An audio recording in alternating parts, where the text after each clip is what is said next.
গঙ্গা মায়ের উৎপত্তি কেমন করে হয়েছিল মায়েরা জানো তো? নিশ্চয়ই জানো, তবে একবার ছোট্ট করে বলে দিই। এই যে আমরা গান গাই, সঙ্গীত করি, এই সঙ্গীতগুলো হচ্ছে সামবেদ অনুসারে সঙ্গীত হচ্ছে এক একটা জীবন্ত দেবদেবীর মতো। এরা কিন্তু হাসে, গায়ে, কথা বলে, এটা বিশ্বাস, আমাদের বেদ ধর্মের বিশ্বাস যে সঙ্গীতের রাগ রাগিনীগুলো হচ্ছে একেবারে জীবন্ত। কিন্তু তাদেরকে যদি মিস ইউজ করা হয়, তাকে যদি আমি উল্টোপাল্টাভাবে গাই, তাহলে কিন্তু এই রাগ রাগিনীরা অসুস্থ হয়ে পড়বে। একবার দেবর্ষি নারদ, সে তার অহংকারের বলে আমি দিন রাত বিনা যন্ত্র নিয়ে নাম গাই, আমি ঠিকঠাক আজকে রাগ রাগিনী গাই। রাগ রাগিনী গাইতে গিয়ে এমন রাগ রাগিনী গেয়েছে মায়েরা, ভুল ভাল সব স্বর প্রয়োগ করে এমন করেছে, কোনো কোনো রাগের হাত ভেঙে গেছে, কোনো কোনো রাগের ঘাড় বেঁকে গেছে, কোনো কোনো রাগের কোমর বেঁকে গেছে, সব যাচ্ছে তাই অবস্থা রাগ রাগিনী। এবার এই রাগ রাগিনীর এই দশা দেখে তখন নারদ মুনি এসে বলছে, কি গো তোমাদের এই দশা করলে কে? বলে, যে বলছে সে। দশা করলে কে আবার? তুমি এমন ভাবে আমাদেরকে ব্যবহার করেছো, আমরা সবাই অসুস্থ হয়ে পড়েছি। কি সর্বনাশ, আমি এত ভুল গিয়ে ফেললাম? বলে, হ্যাঁ নারদ মুনি, যাত্রার দ্বারা রাগ সঙ্গীত গাওয়া হবে না, আপনার গাওয়া ভুল হয়েছে। ও মা, তাহলে তোমাদের সুস্থতার কারণ কি? বলে, আবার যদি কেউ পুনরায় আমাদেরকে নতুন করে সঠিক সুরে গাইতে পারে, আবার আমরা সুস্থ হয়ে পড়ব। তাহলে সে কে আছে? তার আমি আর একবার গাই? বলে, আর খবরদার কেউ না, একবার গাইতেই আমাদের এই দশা, এবার গাইলে মরেই যাব আমরা। তাহলে কে গাইবে? বলে, শোনো, জগতে কেবলমাত্র একজনই আছেন যিনি সঠিক রাগ রাগিনী, সঠিক সঙ্গীত জানেন, সেটা একমাত্র হলো কৈলাসপতি দেবাদিদেব মহাদেব। নারদ মুনি অমনি ছুটে চলেছে মহাদেবের কাছে, মামা, ও মামা, আমি একটু রাগ রাগিনী গাইতে গেছিলাম মামা, এমন গেছি যে সব ভুল ভাল হয়ে সব রাগ রাগিনীগুলো অসুস্থ হয়ে পড়ে আছে, তুমি যদি একটু ঠিক করে গাও তারা সুস্থ হয়ে যেতে পারে। ভোলানাথ বলছে, আমি তো গাইতে পারি, কিন্তু শ্রোতা কই? শ্রোতা না হলে কি গান গাইতে ভালো লাগে গায়কের? বলে, শ্রোতা মানে আমি শুনবো তোমার গান? বলে, দূর বেটা, তুই আমার গান শুনবি? তোর এত বড় ক্ষমতা, তোর গান গাওয়াতেই রাগ রাগিনীগুলোর এই অবস্থায়, যে তুই আমার গান শুনবি? কি রে, তুই আমার সঠিক শ্রোতা নস। তাহলে সঠিক শ্রোতা কে? বলে, জগতের কেবলমাত্র দুজন আছে আমার গানের সঠিক শ্রোতা। সে কে?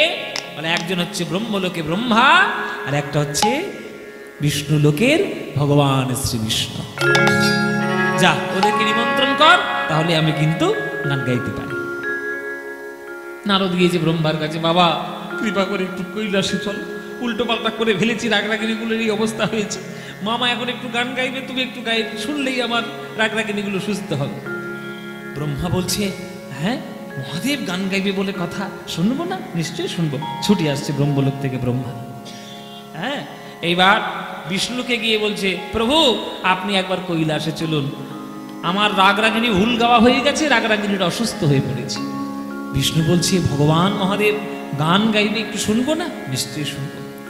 মহাদেব বসেছে গান গাইতে, কি দৃশ্য চিন্তা করো, মহাদেব গান গাইছে, সামনে ব্রহ্মার বিষ্ণু শ্রোতা হয়ে বসে আছে, কি অপূর্ব দৃশ্য। যখন এমন রাগ রাগিনী মহাদেব ধরলেন, আহ, জগৎ একেবারে যেন শান্ত স্নিগ্ধ হয়ে যাচ্ছে, রাগ রাগিনীগুলো পুনরায় সুস্থ হয়ে যাচ্ছে। এমন গান ধরেছে মহাদেব যে আমাদের বিষ্ণু ভগবান সর্বাঙ্গ তার বিগলিত হয়ে যাচ্ছে, ধর্মাক্ত হয়ে যাচ্ছে, থরথর করে কাঁপছে, আর সর্বাঙ্গ বিগলিত জল চরণ ধারা থেকে বিন্দু বিন্দু বিন্দু হয়ে প্রবাহিত হচ্ছে। ওই চরণের ধারা থেকে উৎপত্তি হলো মা গঙ্গার। কেউ দেখতে পেল না, দেখতে পেয়েছে ব্রহ্মা। তাই কি করলো? ব্রহ্মা গিয়ে নিজের কমণ্ডলটা ওই চরণের তলায় প্রান্তে পেতে দিলেন। বিন্দু বিন্দু জল, ভগবান নারায়ণের অঙ্গ বিগলিত জল কমণ্ডল ভর্তি হয়ে জন্মগ্রহণ করল ব্রহ্মা, আমাদের গঙ্গা। ব্রহ্মার কমণ্ডলে প্রথমে জন্ম হলো আমাদের গঙ্গা, চরণ থেকে। এই যে চরণ থেকে জল পড়ে কমণ্ডলের মধ্যে পড়লো, এটা কিন্তু কেউ জানে না ব্রহ্মা ছাড়া, ব্রহ্মাই জেনে রেখেছে, ব্রহ্মার কমণ্ডলের মধ্যে স্থিত রয়েছে। এইবার যখন সগর রাজা তার যখন বংশধ্বংস হয়ে গেল, যখন ধরিত্রীকে পাবন করার জন্য গঙ্গাকে আনার প্রয়োজনীয়তা হয়ে পড়ল, তখন ভগীরথ এক পায়ে দাঁড়িয়ে তপস্যা করলেন ব্রহ্মা। তখন ব্রহ্মা বলছে, এই জগতে গঙ্গা আমি দিতে পারি, কিন্তু আমি যখন কমণ্ডল থেকে গঙ্গাটা ঢালবো, তার যে গতিবেগ, তার যে প্রচণ্ড শক্তি, সেটা ধারণ করবে কে? সরাসরি যদি আমার কমণ্ডল থেকে পৃথিবীতে পড়ে, পৃথিবী একেবারে চৌচির হয়ে যাবে, একবার খণ্ড খণ্ড হয়ে যাবে। তখন বলল, একমাত্র একজন আছে এর ভার সহ্য করতে পারবে, সে হচ্ছে মহাদেব। তখন ভগীরথ আবার তপস্যা শুরু করলেন মহাদেব। মহাদেব যখন প্রসন্ন হলে বলছে, ঠিক আছে, আমি আমার জটা পেতে দেব, এই জটাতে কারোর শক্তি কোনো রকম কাজ করবে না। তাই প্রথমে ওই কমণ্ডল থেকে যখন গঙ্গাকে ঢাললেন ব্রহ্মা, তখন প্রথম ধারা পড়েছে আমার এই শিব ঠাকুরের জটায়। শিব ঠাকুরের জটায় পড়ে সেইখান থেকে আমাদের এই গঙ্গা আসা, সেইখান থেকে গঙ্গা সাগরে গিয়ে মেশা, সেইখান থেকে ওই রঘুবংশের শহর রাজার 100 পুত্র উদ্ধার হয়ে গেল, সমস্ত কিছু হয়ে এই গঙ্গা সাগরের মেলা এই আপনাদের সামনে এই মকর সংক্রান্তিতে হচ্ছে গঙ্গার আবির্ভাব। তো মা গঙ্গা, আমরা ভারতীয় সংস্কৃতিতে আমরা মা গঙ্গাকে স্বয়ং দেবী বলে জানি। হ্যাঁ, আমাদের একটা খনার একটা বচন ছিল, আপনারা হয়তো অনেকে শুনেছেন, যে শয়নোত্থান পাশমোড়া তার মধ্যে ভীমে ছোড়া, পাগলার 14 পাগলির 8, ইহাই নিয়েই কাল কাট, আর ইহাও যদি না পারিস তারে ভগার খালে ডুবে মরিস। এই যে মায়েরা তোমরা ব্রত টত করো, মানে সবার থেকে শ্রেষ্ঠ ব্রত কোনটা? একাদশীর ব্রত। যেমন আমাদের বছরে 24-25টা একাদশী আছে, তা 24টা যদি একাদশী হয়, তা আপনি যদি সব করতে নাও পারেন, শাস্ত্রে বলা আছে যে অন্তত 4টে একাদশী করলে 24টারই ফল পেয়ে যেতে পারো। তাহলে 24টা একাদশীর মধ্যে 4টে একাদশীর নাম কি কি?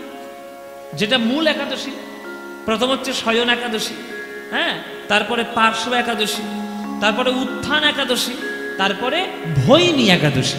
এই 4টে একাদশী অন্তত তোমরা যেন করো। এবার ভক্ত বলছে, 4 দিন, এতদিন ব্রত করতে হবে? পারবো না, মুখ বেঁকে গেছে, দেখো বড্ড কষ্ট, বড্ড খিদে পায়। উপবাস করা মানেই খিদে পাওয়ার ভয়। বলে ঠিক আছে, 4 দিন করতে হবে না, আচ্ছা ঠিক আছে, বছরে 2টো অন্তত করো। বলে কি? বলে পাগলার 14 পাগলিরা। পাগলা মানে কি বাবা? শিব ঠাকুর। তাহলে পাগলার 14 মানে শিব ঠাকুরের 14 মানে শিব চতুর্দশী মানে শিবরাত্রি। হ্যাঁ, শিবরাত্রি করলে বিরাট বড় পুণ্য। আর যদি এটা পারো আর একটা করো, তাহলে পাগলির 8 মানে অষ্টমী তিথি, দুর্গাপুজোর অষ্টমী তিথি, এই 2টো অন্তত করো। বলে 2টো বড্ড বাড়াবাড়ি হয়ে গেল না? 2টো অনেকটা আমার কাছে বড় বাড়াবাড়ি হয়ে যাচ্ছে। বলে ঠিক আছে, ইহাও যদি না পারিস তাহলে ভগার খালে ডুবে মরিস। তুই বছরে 4টে দিন একাদশী করতে পারবি না, বছরে 2টো দিন তুই ব্রত করতে পারবি না, তা তোর কিচ্ছু করতে হবে না, বছরে একটা দিন গিয়ে অন্তত গঙ্গার জলে ডুবে মর। ভগার খালে ডুবে মর। ভগার খাল মানে ভগীরথের খাল, ভগীরথ নিয়ে এসছে তো, ওই জন্য চলতি কথায় ভগার খাল বলে। তা কেউ যদি একবার সঠিকভাবে শ্রদ্ধা দিয়ে গঙ্গা স্নান করতে পারে, তাহলে তার জীবনে পুণ্য। যেমন সব তীর্থ বারবার, গঙ্গাসাগর একবার। এই যে পৌষ মাসের 29 তারিখ আসছে, দেখবেন সারা ভারতবর্ষ থেকে এই গঙ্গাসাগরে স্নান না করলে ওই বেটাদের উদ্ধারই হবে না।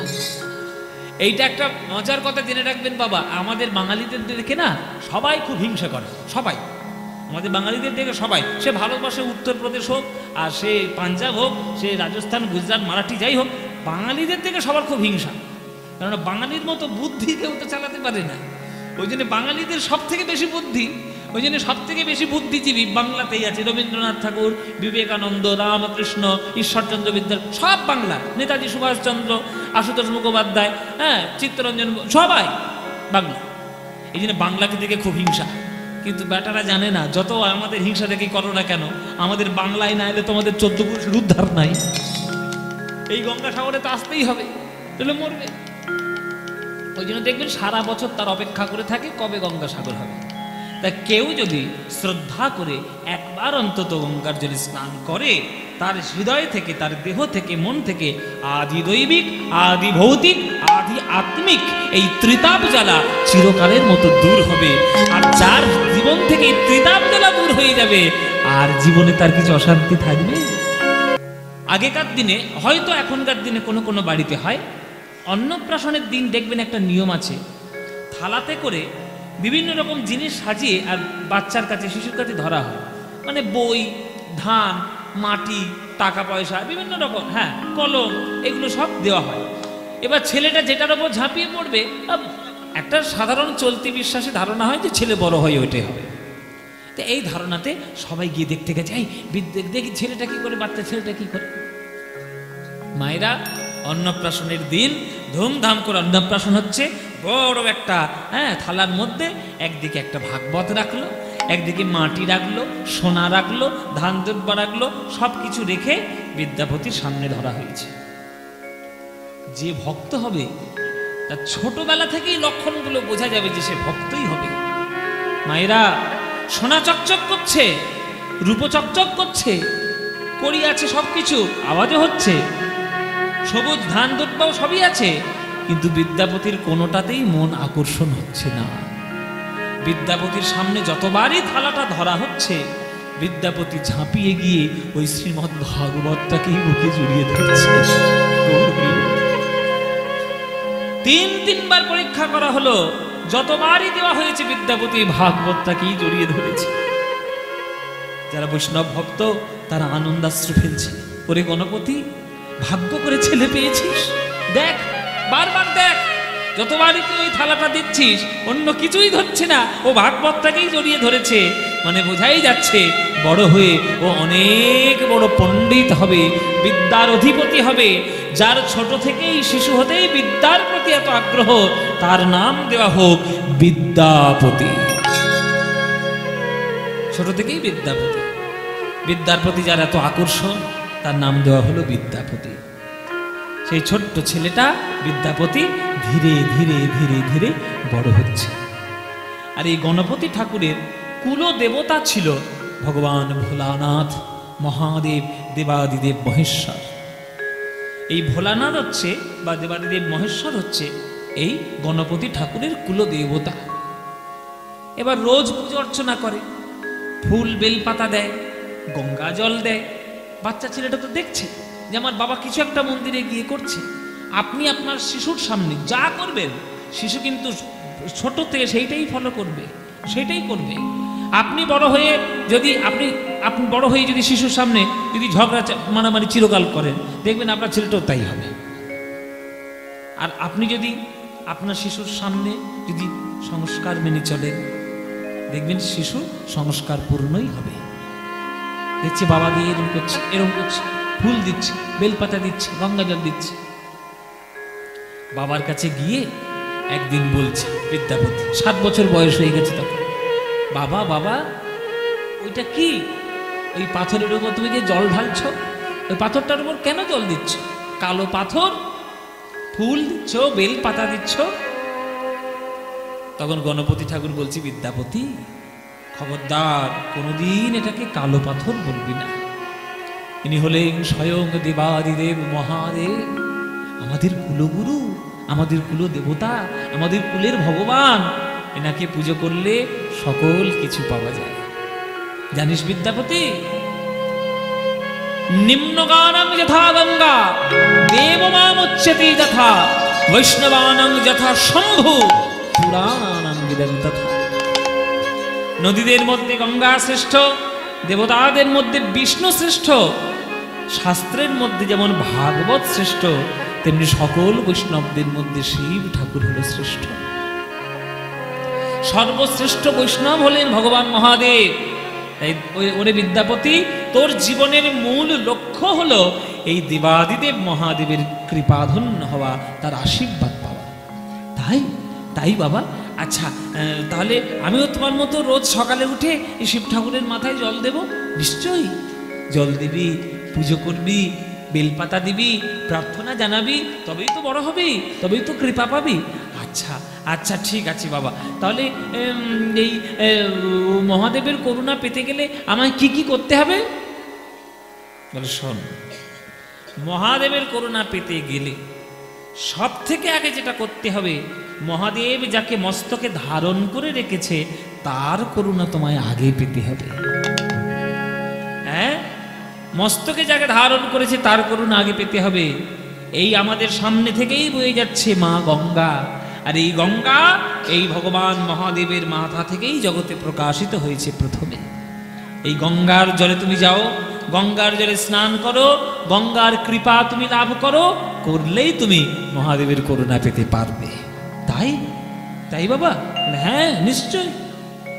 এই যে গঙ্গা মা আপনাদের এই যে পাশেই রয়েছে গঙ্গা মা, একেবারে গঙ্গার পাড়ে আমরাও কীর্তন করতে এসেছি। তো সেই মা গঙ্গার পুজো করতে চলেছে আজ বিদ্যাপতি। বিদ্যাপতিকে বলে দিয়েছে বাবা যে যাও গঙ্গার জলে পুজো করো, তবেই তুমি শিব ঠাকুরের করুণা পাবে। হ্যাঁ, তাই চলেছে আজকের গঙ্গা পুজো করতে।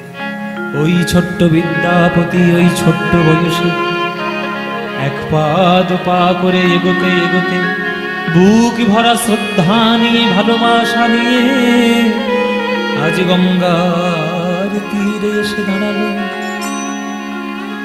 গঙ্গার তীরে কুলুকুলু ধারা বয়ে যাচ্ছে, বিদ্যাপতির নয়ন ধারা ভেসে যাচ্ছে। করজোরে বলছে মা গো, তোমার জলে আমি স্নান করতে এলাম জীবনকে পবিত্র করব বলে। ওগো মা গো, বাবা আমায় বলে পাঠিয়েছে শিব ঠাকুরের করুণা পাওয়াই হলো জীবনের প্রধান লক্ষ্য। এই মা তুমি কৃপা করো যেন আমি শিব ঠাকুরের করুণা লাভ করতে পারি। এই বিদ্যাপতি প্রথম তার গান রচনা করলেন এই গঙ্গার তীরে বসে, গঙ্গা বন্দনা। বড় সুখ সাবা आवल तो তীরে, বড় সুখ সাবা आवल तो তীরে, বড় সুখ सावल तो তীরে, বড় সুখ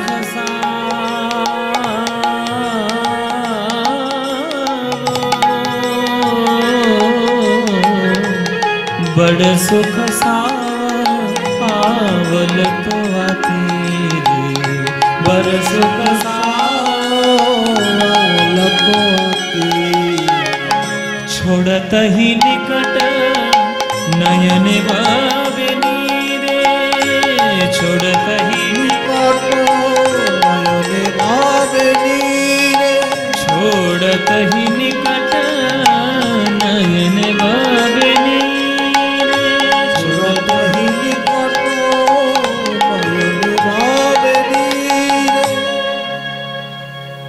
মানেটা জেনে নিন।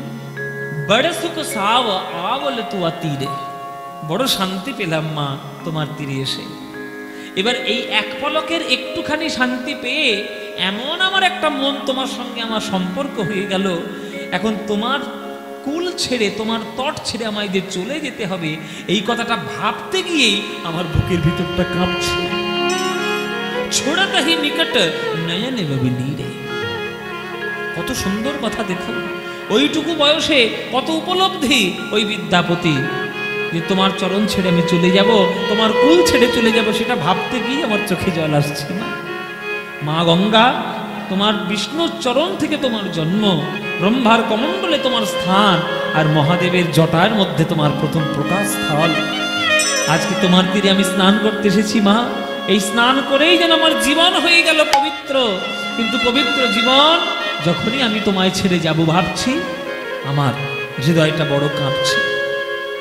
হ্যাঁ, এক অপরাধ ক্ষমা মোরে জানি, এক অপরাধ ক্ষমা হে মোরে জানি, এক অপরাধ ক্ষমা মোরে জানি, এক অপরাধ ক্ষমা হে মোরে জানি, লাগল পায়ে মায়ে তুয়া পানি, লাগল পায়ে মায়ে তুয়া পানি, লাগল পায়ে মায়ে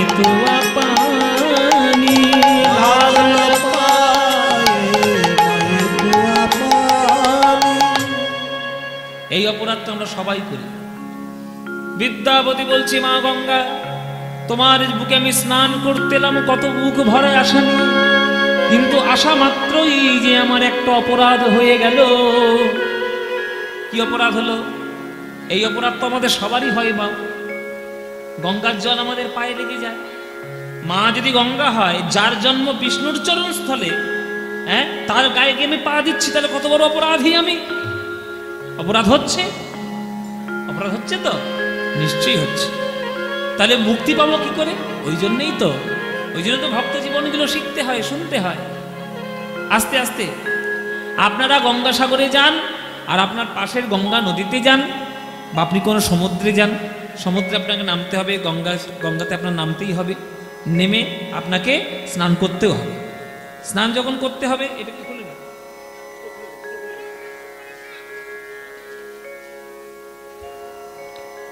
তো স্নান যখন করতে হবে তখন আপনার পায়ে তো জল লাগবেই। যখনই আপনার পায়ে জল লাগছে, আপনার অপরাধ হচ্ছে।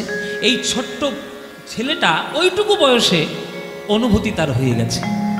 হ্যাঁ, লাগল পায়ে মায়ে তোমা পানি, লাগল পায়ে মায়ে তোমা পানি।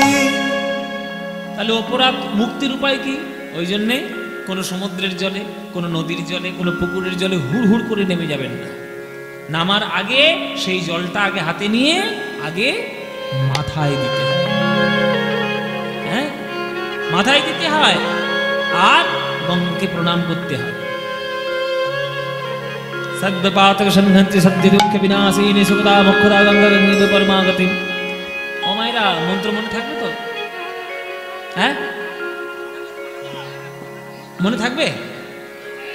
লিখে নিন, লিখে নিন, রেকর্ড করে নেবেন। এখনকার দিনে মোবাইল হয়েছে ভালো, সব রেকর্ড করে নেবেন। হ্যাঁ, এই যে দেখুন কত কটা শুধু ক্যামেরা বসিয়েছি, দেখো কতগুলো ক্যামেরা বসিয়ে সব রেকর্ড করছে। কিন্তু আপনাদের গান আপনারা কিছুদিন পরে এখানকার গান পেয়ে যাবেন ফেসবুকে। সব ক্যামেরা নিয়ে আমার মুখের সামনে বসেছে। এই ক্যামেরা এবার হয়নি, আবার মোবাইলের ক্যামেরা ধরেছে।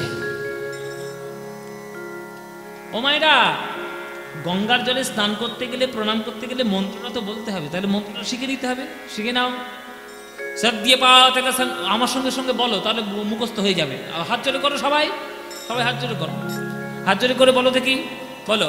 সদ্য পাতক সংহন্ত্রী সদ্য দুঃখ বিনাশিনী সুখদা মোক্ষদা গঙ্গা গঙ্গৈব পরমাগতিম। মনে থাকবে? মায়েরা বলছে, বাবা কি মন্ত্র বললে? 1 কিলোমিটার লম্বা মন্ত্র। এই 1 কিলোমিটার লম্বা মন্ত্র মনে থাকবে? ও মায়েরা, মনে থাকবে না? আচ্ছা, যদি মনে না থাকে তাহলে একটা শর্ট মন্ত্র বলে দিই। শর্ট মন্ত্র, এখনকার দিনে সব শর্ট ফর্ম। শর্ট মন্ত্র একটা বলে দিই, কিচ্ছু করতে হবে না। জলটা একটু হাতে করে নেবে, নমো গঙ্গে নমো গঙ্গে নমো গঙ্গে। বলতে পারবে তো? এইটুকু বলতে পারবে তো? ও মায়েরা, এইটুকু বলতে পারবে তো? ব্যাস, এইটুকু বললেই হবে। মূল কথা হলো আপনার শ্রদ্ধা। ওই যে গঙ্গা জলটা নিয়ে আপনি যে মাথায় দিচ্ছেন, মাতৃ সম্মান করে তাকে যে মস্তকে আপনি ধারণ করলেন, এই শ্রদ্ধাতেই আপনি অপরাধ থেকে মুক্তি পাবেন। হ্যাঁ বাবা, ওই যে পায়ে জল লাগছে, এক অপরাধ ক্ষমহ মোরে জানি, লাগলে পায়ে মায়ে তুয়া পানি। মা, তোমার জল আমার পায়ে লেগে আমার বড় অপরাধ হয়ে গেল। মায়ের বুকে পা দিয়েছি, কত বড় অপরাধ করেছি, এই অপরাধকে তুমি ক্ষমা করো। এক অপরাধ ক্ষমহ মোরে জানি, এক অপরাধ ক্ষমহে মোরে জানি, লাগল পায়ে মায়ে তুয়া পানি, লাগল পায়ে মায়ে তুয়া পানি। কি করিব জপ তপ যোগ ধ্যানে, কি করিব জপ তপ যোগ ধ্যানে, কি করিব জপ তপ যোগ ধ্যানে, কি করিব জপ তপ যোগ ধ্যানে।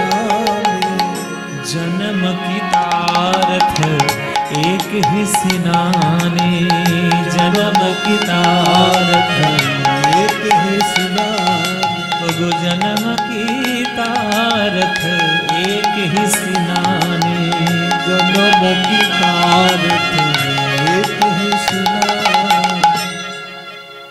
কি করিব জপ তপ যোগ ধিয়া তাই বিদ্যাপতি লিখছে কি করিব জপ তপ যোগ ধিয়ানে কি করিব জপ তপ योग ध्याने जन्म की तारक एक ही स्नाने जन्म की तारक एक ही स्नान भणय विद्यापति समझहु तो भणय विद्यापति समझहु तो आहा अंत काले जनि बिसरि हमोहि अंत काले जनि बिसरि মাগো সারা জীবন তোমার কাছে তপস্যা করে এসেছি মা, তোমার চরণ চিরকালই বুকে ধরবো মা, শুধু একটা তুমি আশীর্বাদ করে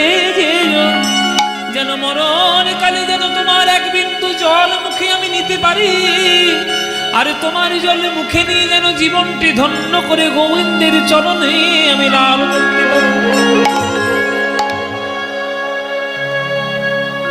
মরণের সময় আমরা সবাই বলি দে দে রে বাবা এক ফোঁটা গঙ্গা জল দে। কেন বলি? গঙ্গা তো সাধারণ জল নয়, গঙ্গা তো স্বয়ং বিষ্ণুর পাদপদ্ম সিক্ত জল। তাহলে বিষ্ণুর পাদপদ্ম সিক্ত জলের এক বিন্দু যদি মরণকালে মুখে পড়ে তাহলে অন্তত জীবনটি উদ্ধার, এটা আমাদের বিশ্বাস। যারা বিশ্বাস করবে করবে, করবে না করবে না, সেটা কিছু করার নেই, কিন্তু আমাদের বিশ্বাস যে আমরা এই হরির চরণ পাবো, এইটা বিশ্বাসে তাই আমরা গঙ্গা জল মুখে দিই। তাই বলছে জন্ম কি তারত এক স্নানে ভর্ণয় বিদ্যাপতি সমঝৌ তোয় অন্তকালে জনি বিসরি হুমোয়।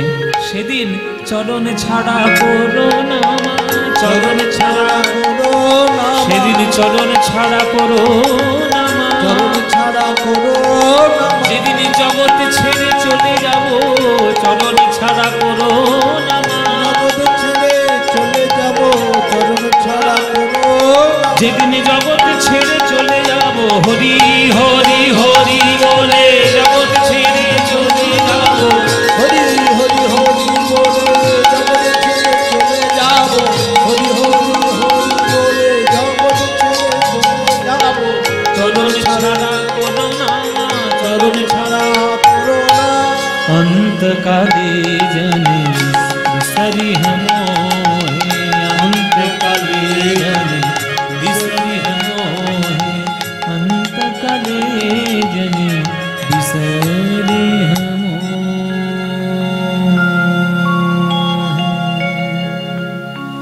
सत्यवातक संहन्ति सत्य दुःख विनाशिनी सगदाक्षरा गंगा गंगैव परमागति।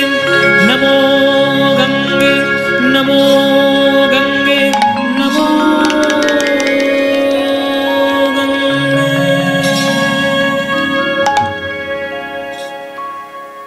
विद्यापति के কেমন নাম ধরে লাগলো?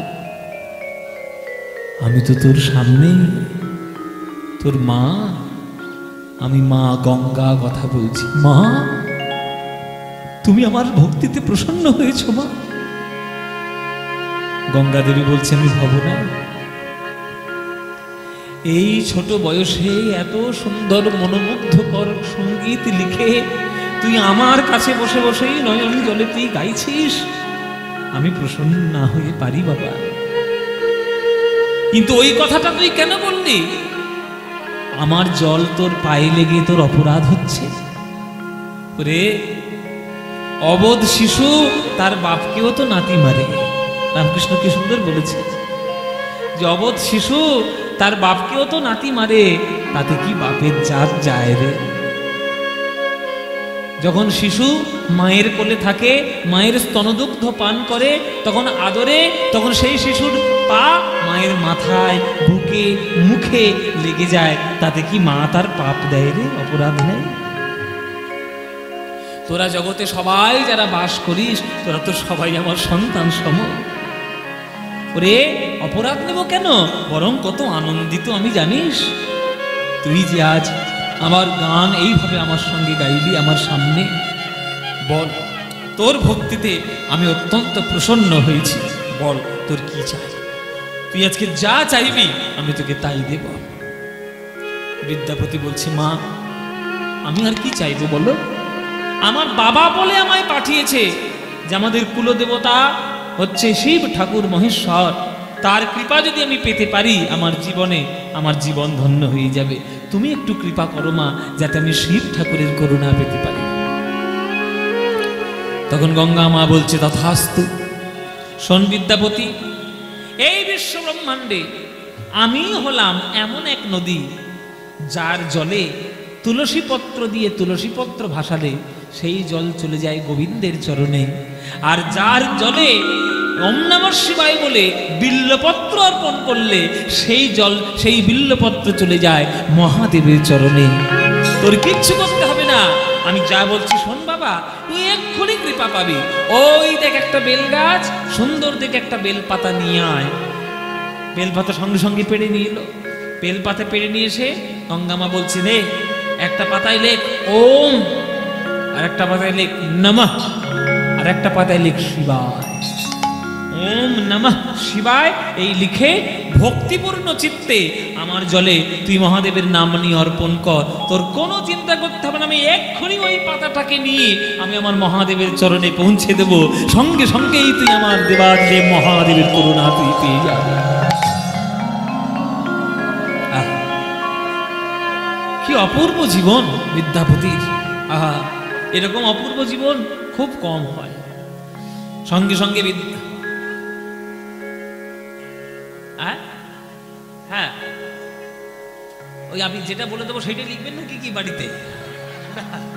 ওই রকম কোনো নিয়ম নেই যে এই পাতায় ওটা লিখতে হবে ওই পাতায় লিখতে হবে। আপনার যেটা পছন্দ সেটা আপনি লিখবেন। ছোট পাতায় একটা ওমটা লিখুন, আর একটা ছোট পাতায় নাম লিখুন শিবায়, যেহেতু তিনটে সব অক্ষর, তো বড় পাতায় লিখুন, যেটা আপনার ইচ্ছা হবে। ভগবানকে ডাকবেন, তার জন্য তো নিয়ম কি হে, এত বেশি নিয়ম টিয়ম দেখাবেন না, শুধু মনটাকে তার চরণে ফেলে দিন, ভক্তি দিয়ে ফেলে দিন, ব্যাস তাতেই হয়ে যাবে। আর শুনে রাখুন, যত জগতে দেবদেবী আছে সবার থেকে তাড়াতাড়ি প্রসন্ন করা যায় মহাদেবকে। হরি বল, মহাদেবকে যত তাড়াতাড়ি প্রসন্ন করা যায় অন্য কোনো দেবদেবীকে প্রসন্ন করা যায় না। উনি তো ভোলা না, ভুলেই বসে আছে।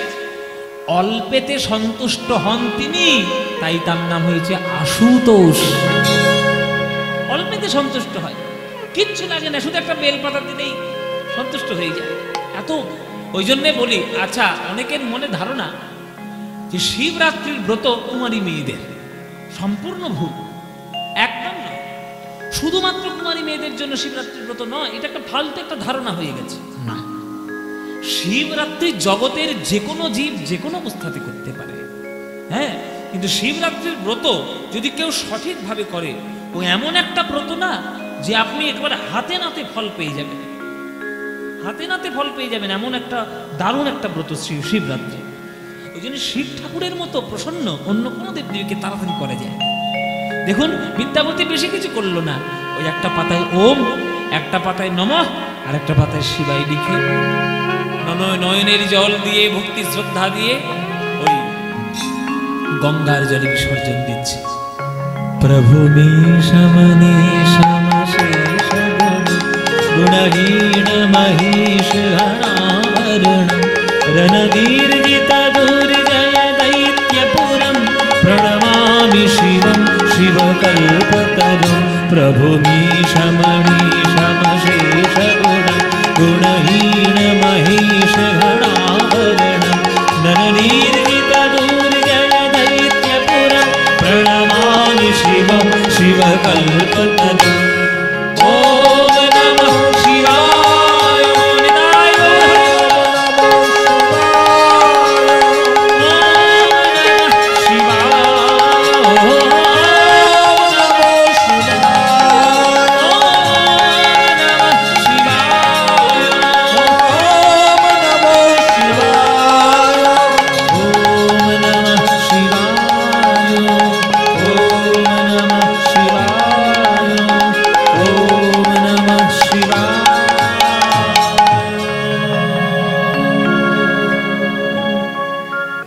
জানো,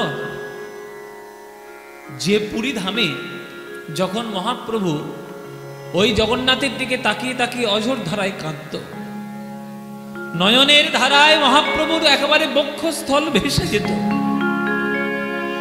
সেই জায়গায় কাঁদতে কাঁদতে চরণ চিহ্ন ওই পাথরে পড়ে গেছিল। মানে মহাপ্রভুর প্রেমাগ্নিতে একটা পাথর পর্যন্ত গলে গেছিল। পাথরটা মনে মনে ভাবলো যে গৌরাঙ্গ মহাপ্রভু জগন্নাথের দিকে তাকিয়ে এত নয়ন জল ঝরাচ্ছেন, তার চরণ চিহ্ন যদি বুকে ধরতে পারি তাহলে জীবন আমার ধন্য হবে। আমি পাথর হয়েছি তাতে কি, মহাপ্রভুর চরণের চিহ্ন পড়ে গেল এই পাথরের উপর। সে পাথর এখনো রাখা আছে আলারনাথ মন্দিরে। ওই সাধারণ লোকেরা ওই পাথরের উপর পা দিয়ে দিয়ে চলে যেত। আর আমাদের রাধারমণ চরণ দাস দেব, বিরাট বড় বৈষ্ণব, তিনি ভাবলেন যে মহাপ্রভুর পদচিহ্নে সাধারণ লোক পায়ে দেবে। রাজার সঙ্গে কথাবার্তা বলে খুব বিশেষভাবে সলা পরামর্শ করে ওই নির্দিষ্ট ওই পাথরটুকু কেটে নিয়ে আলারনাথ মন্দিরে প্রতিষ্ঠা করেছে।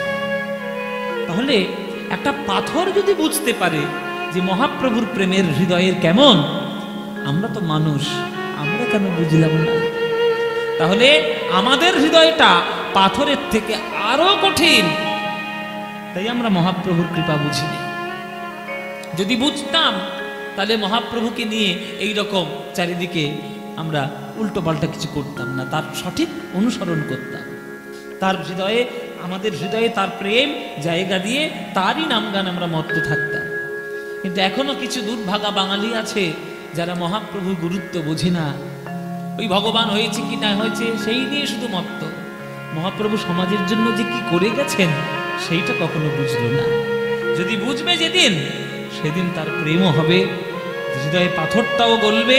আর হৃদয় পাথরে যেদিন গলবে সেদিন নয়ন থেকে অবিরত অশ্রুধারা বয়ে যাবে। কেননা ওই মহাপ্রভুর প্রেমের মূল কথা হলো চোখের জলে ভগবানকে ডাকো। সেই মহাপ্রভুর গৌরচন্দ্রীকে একটা আস্বাদন করলাম আমরা। আজকের আমরা যে বিষয়টা আস্বাদন করব সেই বিষয়টা মহাপ্রভুর সঙ্গে রিলেটেড, সম্পর্কিত। জেনে রাখবেন, এমনি এমনি কোনো কথা জগতে হট করে প্রচার হয়ে যায় না। প্রত্যেকটা জিনিসের একটা মাধ্যম থাকে। আমরা প্রেম পেয়েছি কার জন্য? মহাপ্রভুর জন্য। কিন্তু মহাপ্রভু প্রথম প্রেমের সন্ধান কাদের কাছ থেকে পেয়েছেন তাদের কথাও যদি আমরা না জানি তাহলে সঠিক শ্রদ্ধা মহাপ্রভুকে করা হবে না। মহাপ্রভু যখন শ্রীকৃষ্ণ চৈতন্য হয়ে গেছিলেন তখন পুরী ধামে যখন থাকতেন 5 জনের রচনা মহাপ্রভু নিজে আস্বাদন করতেন। 5 জন, 5টা কবির রচনা, পদ, সাহিত্য মহাপ্রভু আস্বাদন করতেন। নিজের লেখা গান, নিজের লেখা শ্লোক, নিজের লেখা পদাবলী মহাপ্রভুর আপনি পাবেন না। কেবলমাত্র শিক্ষা স্টক ছাড়া মহাপ্রভুর অন্য কোনো কথা লেখা নেই। আপনি বাজারে খুঁজে খুঁজে দেখুন কোন বইটা শ্রী চৈতন্য মহাপ্রভুর লেখা, বাজারে পাবেন না। মহাপ্রভু গ্রন্থ লিখেছিলেন কিন্তু সবগুলোই গঙ্গার জলে বিসর্জন দিয়ে দিয়েছিলেন। কারণ মহাপ্রভু জানতেন যে আমার লেখা গ্রন্থ যদি পাঠ করে সবাই, তাহলে আমার ভক্তরা ওই আমার লেখা গ্রন্থগুলো নিয়ে অহংকার করতে শুরু করবে। আমার যারা ভক্ত তাদের যে রচনা, তাদের যে পাণ্ডিত্য, সেগুলোকে শ্রদ্ধা জানাবে না। সেগুলো নিজের যা রচনা সব শুধু তিনি গঙ্গার জলে ভাসিয়ে দিলেন। আর শুধু 8খানা শ্লোক মহাপ্রভু ভক্তদের জন্য বলে গেলেন। সেই 8খানা শ্লোকই আমরা সবসময় পাঠ করি জীবনে। কিন্তু মহাপ্রভু যাদের কাছে প্রেম রত্ন পেয়েছেন, সন্ধান পেয়েছেন, তারা হলেন 5 জন। 5 জন কে কে? চৈতন্য চরিতামৃতে পরিষ্কার করে লেখা, চণ্ডীদাস বিদ্যাপতি, রায়ের নাটক গীতি, কর্ণামৃত গীত গোবিন্দম, স্বরূপ রামানন্দ সনে, মহাপ্রভু রাত্রি দিনে গায়ে শোনে পরম আনন্দ।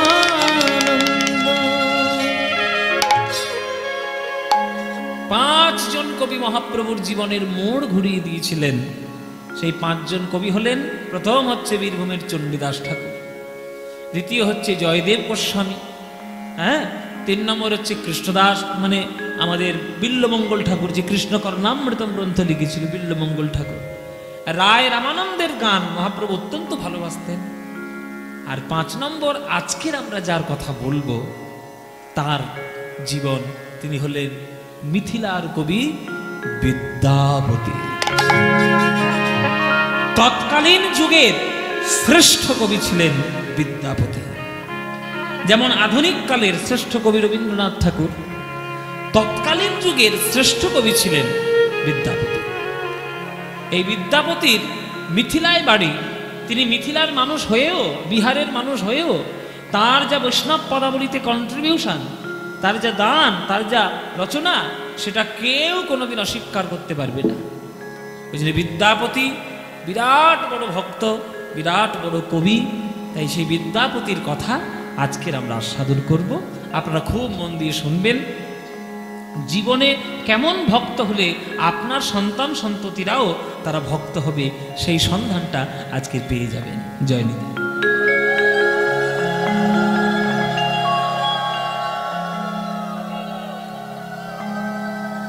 চলুন সেই বিদ্যাপতির বাড়ি বা বিদ্যাপতির জীবনী আমরা আজকে আস্বাদন করব। বিদ্যাপতির বাড়ি কোথায়? বিদ্যাপতির বাড়ি হচ্ছে মিথিলা। মিথিলাটা কোথায়? হ্যাঁ বাবা, বিহারের একটা জায়গা। এই মিথিলা বললে একজনের নাম খুব মনে পড়ে। মিথিলার একজন রাজা ছিলেন, বিখ্যাত রাজা। মিথিলার রাজা জনক। তাহলে জনকের মেয়েকে সীতা। তাহলে বলতে পারি যে এই মিথিলা হচ্ছে রামচন্দ্রের শ্বশুর বাড়ি। হ্যাঁ, রামচন্দ্রের শ্বশুর বাড়ি মিথিলা। এটা কি এই আমার নিচু হতে হবে। আচ্ছা, এইখানে আমার এক আনন্দ হয়। এখানে পর পর আপনারা আমার গুরুর গান শুনেছেন বা শুনতেন।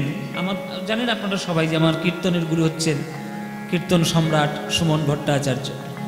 তার গান আপনারা এখানে প্রতি বছর শুনতেন। কিন্তু তিনি একটা বিশেষ কাজে এখন আটকে পড়েছেন। তিনি বিশেষ একটা সেবাও করছেন। কেন সারা ভারতবর্ষের মধ্যে যেখানে সবাই এসে মাথাটা নিচু করে, সেটা হচ্ছে বিশ্বভারতী। সেখানকার তিনি অধ্যাপনা করছেন। এটা আমাদের কাছে একটা বিরাট বড় পাওয়া। যারা সঙ্গীতের ছাত্র তাদের কাছে বিরাট বড় পাওয়া। কিন্তু সেই ভাবধারাগুলো আপনারা এইখানে আমার মধ্যে দিয়ে ফলিয়ে দিচ্ছেন, এটা আমার একটা বড় পাওয়া। তাই আমার গুরুর কাছে আমার প্রণাম, আমার কোটি কোটি তার চরণে দণ্ডবোধ। কেন গুরুর আশীর্বাদ ছাড়া জীবনে কিছুই এগোনো যায় না। আপনারা যা আমার প্রতি শুনেছেন, যা জানেন, যা যতটুকু আমি পেয়েছি, আমার সব গুরুদেবদেরই আশীর্বাদে পেয়েছি। তো চলুন সেই রামচন্দ্রের শ্বশুর বাড়ি মিথিলা।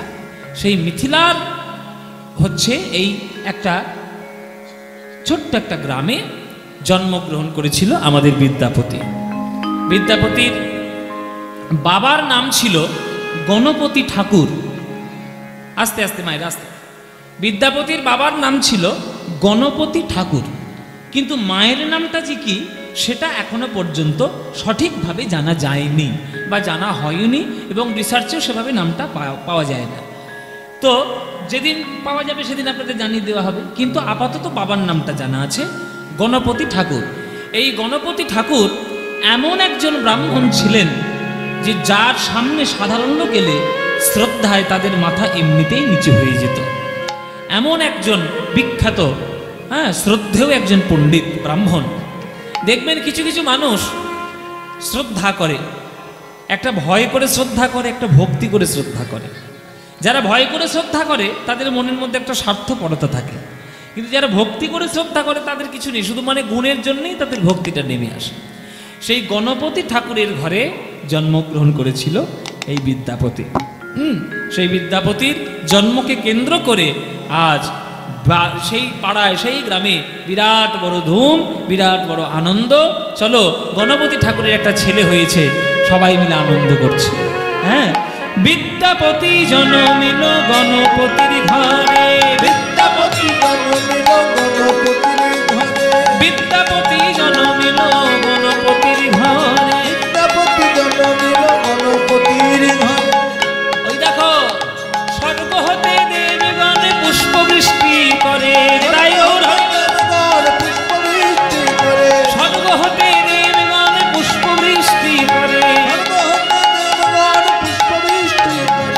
আনন্দ বারে ধরে না, আনন্দ ধরে না, ওই বিদ্যাপতির জনম হেরি আনন্দ বারে ধরে না, বিদ্যাপতির জন্ম হেরি আনন্দ ধরে না, বিদ্যাপতির জনম হেরি আনন্দ বারে ধরে না।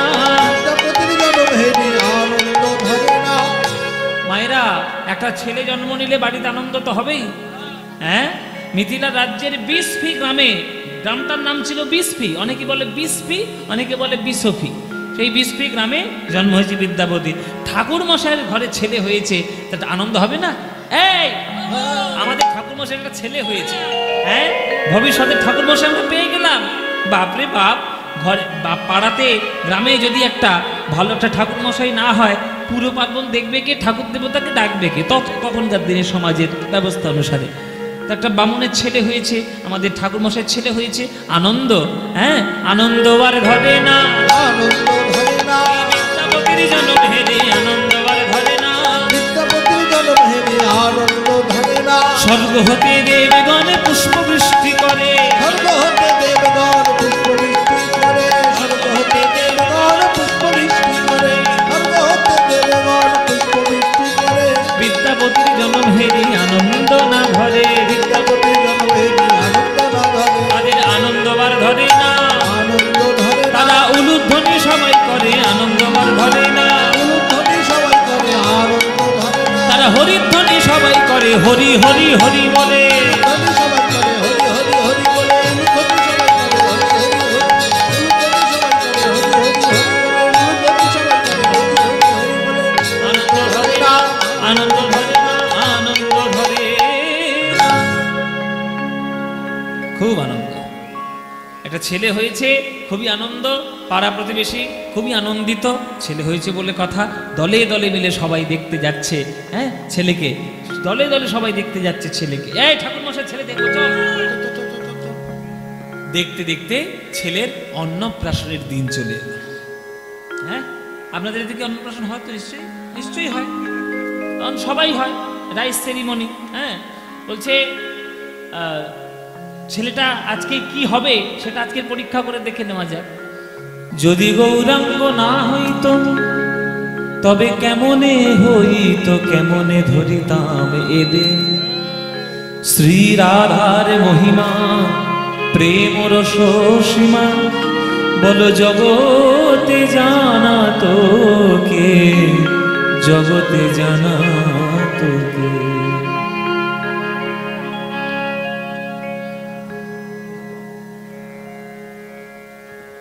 রাধারানীর প্রেম যে সর্বশ্রেষ্ঠ প্রেম, এবং রাধারানীর ভক্তি যে সর্বশ্রেষ্ঠ ভক্তি, সেই ভক্তিটা না লাভ করতে পারলে আমরাও যে কৃষ্ণকে পেতে পারবো না, এই কথাটি মহাপ্রভু না এলে আমরা শিখতে পারতাম না। জগতের সর্বশ্রেষ্ঠ ধন প্রেমরত্ন, পঞ্চম পুরুষার্থ প্রেম, মীরা কহে বিনা প্রেম সে না মিলে নন্দলাল। প্রেমের সম্পর্ক ভগবানের সঙ্গে না হলে ভগবান আসবে না। একটা লোহা যতই ভারী হোক না কেন, চুম্বকের আকর্ষণে তাকে আসতেই হয়। ভগবান যতই ভারী হোক না কেন, আর যতই তিনি মহান হোক না কেন, ভক্তরূপী চুম্বকের আকর্ষণে তাকে বারে বারেই আসতে হয়। সেই ভক্ত যদি চুম্বক না হয়, প্রেমের চৌম্বকতা শক্তি যদি তার না থাকে, চৌম্বক শক্তিটা না থাকলে তাহলে প্রেম পাবে কি করে, আর প্রেম দেবেও বা কি করে?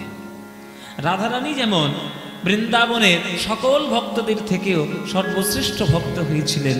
কেন না, তিনি তার জীবন যৌবন দেহ মন প্রাণ ভাব ভাষা বস্ত্র অলঙ্কার নিজের বলতে কিছুই নেই, সকল কিছু গোবিন্দের নামে উৎসর্গ করা।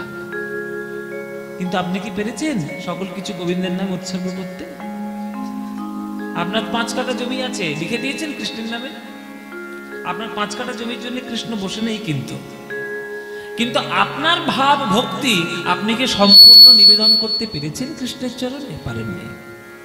এই সর্বশ্রেষ্ঠ প্রেম যদি হৃদয়ঙ্গম করতে না পারেন, তাহলে ভগবানকে লাভ করা হবে না। সেইটি যদি মহাপ্রভু না আসতেন, আমাদেরকে কেউ বোঝাতো না, কেউ জানতেই আমরা কোনোদিন পারতাম না। তাই যদি পদকর্তা লিখছেন পদাবলিতে, যদি গৌরাঙ্গ না হইতো কেমনে হইতো, কেমনে ধরিতাম এ দে, শ্রীরাধার মহিমা প্রেম রস সীমা জগতে জানাতো কে। এই বাংলায় গৌরাঙ্গ মহাপ্রভু জন্ম নিয়েছেন। মনে করুন মহারাষ্ট্রে তো গৌরাঙ্গ মহাপ্রভু জন্ম নেই। এই বাংলাতে ভক্ত প্রেম পাওয়ার জন্য ভক্তরা ভক্তদের চরণ ধুলি পাওয়ার জন্য যতটা গড়াগড়ি দেয়, কোনো মারাঠি ভক্ত দেয়? প্রেম পাওয়ার জন্য যে আকুলতা, কৃষ্ণ কৃষ্ণ বলে কাঁদা, সেটা কি কোনো ওই তামিলনাড়ুর কোনো ভক্ত দেয়? কোনো পাঞ্জাবের ভক্ত দেয় কি? না। তাহলে তাদের কেন দেয় না? না, তাদের দেশে গৌর হরি জন্মায়নি। আমরা অনেক ভাগ্যবান ভাগ্যবতী, এই বাংলায় গৌর হরি এসেছেন রাধা কৃষ্ণের প্রেম ভান্ডার নিয়ে। সেই প্রেম আমরা পেয়েছি, সেই হরিনামের মধ্যে সেই গৌরকেই যদি আমরা সম্মান জানাতে না পারি, তাহলে বাঙালি হিসেবে জন্ম আমাদের বৃথা। হরি বল। যদি গৌরাঙ্গ না হইতো কেমনে হইতো, কেমনে ধরিতাম শ্রীরাধার মহিমা প্রেম রস সীমা জগতে জানা তোকে, জগতে জানা তোকে। গৌরাঙ্গ না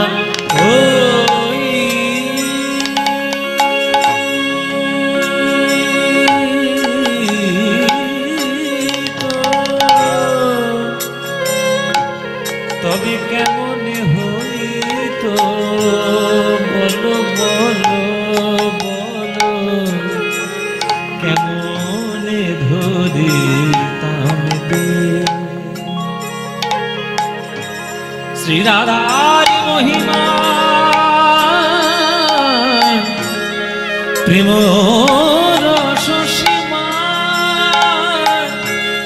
জগতে জানা তোকে, জগতে জানা তোকে, জানা তোকে। জগতে জানা তোকে, জগতে জানা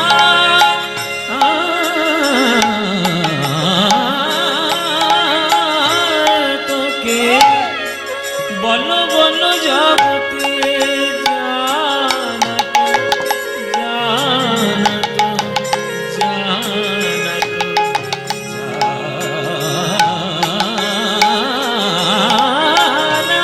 তো, জগতে জানা তোকে, বলো জগতে জানা তোকে, বলো জগতে জানা তোকে, জানা তোকে। জগতে জানা তোকে, ধারে সারে ধা পাপা গা রে সা, সারে গা ধা পা মা গা রে সারে গা, পা ধা ধা পা মা গা, নি নি ধা পা মা ধা পা মা গা, সা নি ধা পা মা গা রে সারে গা, সারে গা, সারে গা, সারে গা রে গা, পা ধা ধা পা ধা ধা পা, পা ধা ধা রে, পা মা গা রে সারে গা, পা মা ধা পা মা গা রে সারে গা, পা ধা ধা ধা ধা ধা ধা ধা ধা ধা ধা ধা।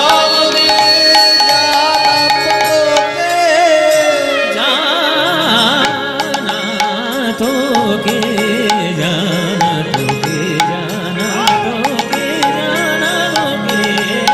জগতে জানা তোকে, কেউ জানাতো না গো, যদি গৌরে না আসিত কেউ জানাতো না গো। জীবের হাতে ধরে পায়ে পড়ে বলেছে হরিনাম, হরি বিনা জগতে কোনো গতি নাই, হরি বিনা জগতে কোনো গতি নাই।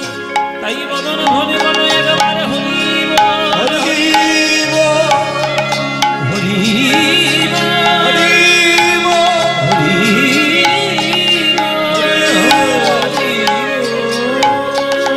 জগতে জানা তোকে,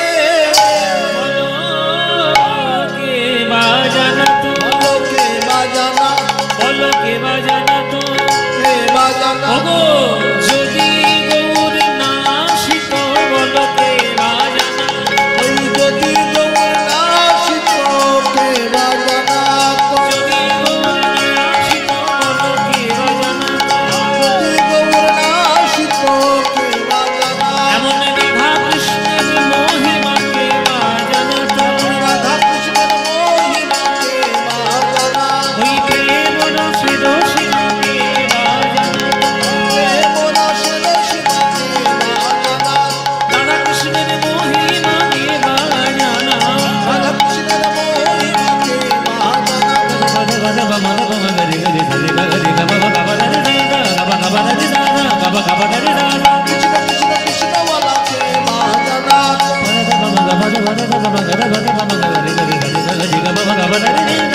গাবা ধারে রে গাবা গাবা ধারে রে হরি হরি হরি বলাকে বাজানা তো যদি গোবরা শিতকে বাজানা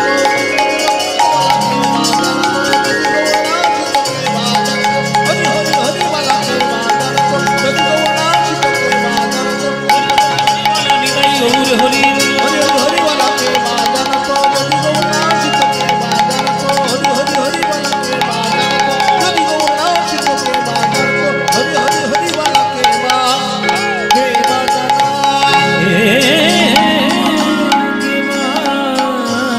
জানা তো জগতে জানা তোকে জগতে জানা তোকে জগতে জানা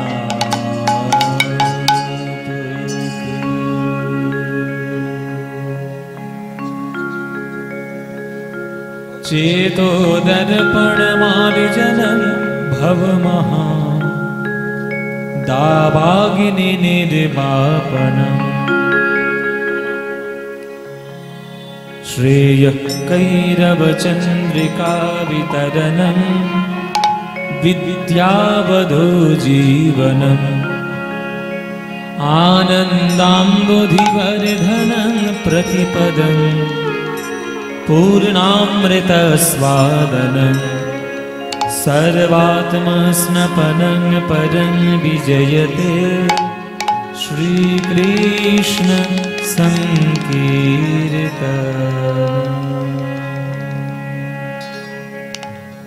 जय निताय। उपस्थित सकल कृष्ण अनुरागी गौर भक्तवृंदेर चरणे आमार कोटि कोटि दंडवत प्रणाम। আমার সকল গুরুবর্গের চরণে আমার শত সহস্র কোটি দণ্ডবত প্রণাম। গোড়াবাজার সংলগ্ন এই শঙ্করবাবুর বাড়িতে হরিনাম সংকীর্তন উৎসবে আজ আপনারা সবাই একত্রিত সমবেত প্রাণ গৌর গোবিন্দের লীলামৃত মাধুরী পান করার জন্য। এই কীর্তন গান সঠিক মনে সঠিকভাবে যদি কেউ আস্বাদন করে, সঠিক কীর্তন, তার মনের মধ্যে যে প্রেম ভাব তৈরি হবে সেটি পৃথিবীর অন্য কোনো গান বাজনার মধ্যে সেটি পাওয়া যায় না। এটা আমি একজন কীর্তনিয়া হয়ে বলছি তা নয়, এটা সমস্ত মহাপুরুষদের একই কথা, একই বক্তব্য। কেননা জগৎ আপনি যা দেখছেন চারিদিকে, যা তাকাবেন চারিদিকে, সবই হচ্ছে অশান্তির জায়গা, সবই ধুধু বালুচর। জানেন তো, সমুদ্রের লবণাক্ত জল পান করলে কখনো পিপাসা কোনোদিন মেটে না। পিপাসা মেটানোর জন্য মিষ্টি জলের প্রয়োজন, যেটা আমরা নর্মাল ওয়াটার বলি, সেটারই নর্মাল জল, তারই প্রয়োজন। তাছাড়া পিপাসা কখনো মেটানো যায় না। পিপাসা মেটাতে পারে একমাত্র শুদ্ধ পানীয় জল। কেননা সমুদ্রের জল হচ্ছে লবণাক্ত জল, মানে নুন জল। নুন জল খেলে কখনো, নুন জল পান করলে কখনো পিপাসা মেটে না। তাই সংসারটাও হচ্ছে ওই রকম সমুদ্রের মতো, সংসার সমুদ্র। কিন্তু যেটাই আপনি পান করবেন, যেটাই আপনি খাবেন, সেটাই সবটাই হচ্ছে লবণাক্ত। কামনা বাসনা আসক্ত দিয়ে তৈরি। হয়তো ভাবছেন ওটা আপনি পান করলে বা ওটা খেলে হয়তো শান্তি হবে, মোটেও নয়, অশান্তি আরো বাড়বে। আপনি হয়তো খুব পয়সাওয়ালা হয়েছেন, খুব মালিক হলেন অনেক টাকা, ভাবলেন খুব সুখে শান্তিতে থাকবো, বিরাট বড় একটা টিভি কিনে নিয়ে এসছে, দিন রাত টিভি দেখছেন। টিভি দেখতে দেখতে নেশা আপনার এত হয়ে গেল, আপনি এত টিভি দেখলেন যে আপনার চোখটাই হয়ে গেল খারাপ। তাহলে টিভিটা কি আপনাকে শান্তি দিল? অশান্তি বাড়ানো। গরমে আপনি থাকতে পারছেন না, আপনার এসি একটা আপনি বাড়িতে কিনে নিয়ে এলেন।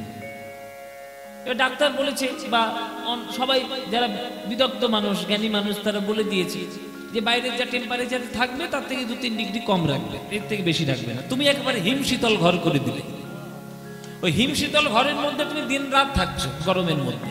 এমন থাকলে এমন অসুখ ধরলো যে তোমার সর্দির এমন ধান্দা হয়ে গেল, তোমার বুক থেকে কফ যাচ্ছেই না, শরীরটা খারাপ হয়ে গেল। তাহলে এই এসিটা কি আপনাকে শান্তি দিল?